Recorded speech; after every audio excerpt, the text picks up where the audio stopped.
Hello guys, আসসালামু আলাইকুম।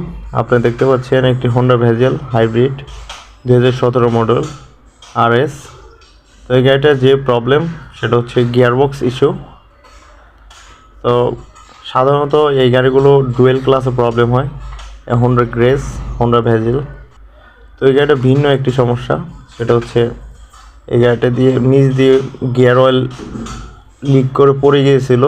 তো সেই ক্ষেত্রে ভিতরে অয়েল না থাকার কারণে গিয়ার বক্সটা ভিতরে যত টিনিয়াম আছে সবগুলো ভেঙে গেছে। তো এটা আমরা খুলতেছি, আমাদের ওয়ার্কশপে আমরা নিয়ে আসছি। তো এটা আমরা রিপেয়ারিং করব। গিয়ারবক্সটা পাওয়া যায় না। তো এই দেখতে পাচ্ছেন যে পিনিয়ামগুলো যে ভেঙে গেছে, ওই যে অ্যালুমিনিয়াম বডি টডি যা আছে সব ভেঙে গেছে এগুলো।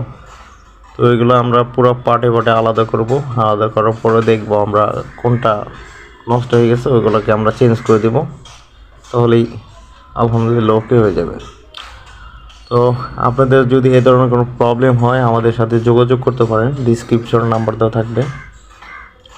আর হোন্ডা ভেজেল, হোন্ডা গ্রেস না, আমরা যে কোনো ধরনের যে কোনো গাড়ির কাজ করে থাকি।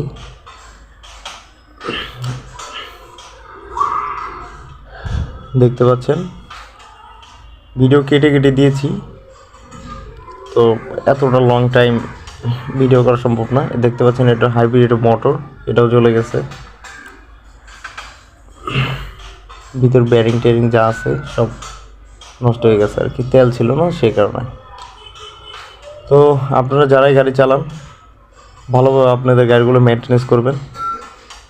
দেখতে পাচ্ছেন এটা রিপেয়ারিং করার মতো প্রসেসে নিয়ে আসছি আমরা। সব কিছু ধুয়ে একদম চকচক করে ফেলছি। আর যেগুলো মাল ড্যামেজ ছিল যেগুলো এগুলো আমরা বাদ করে দিয়ে অন্য মাল আমরা এখানে ফিটিং করব। তো ভিডিওটি ভালো লাগলে অবশ্যই একটি লাইক দিবেন, চ্যানেলটি সাবস্ক্রাইব করে রাখবেন।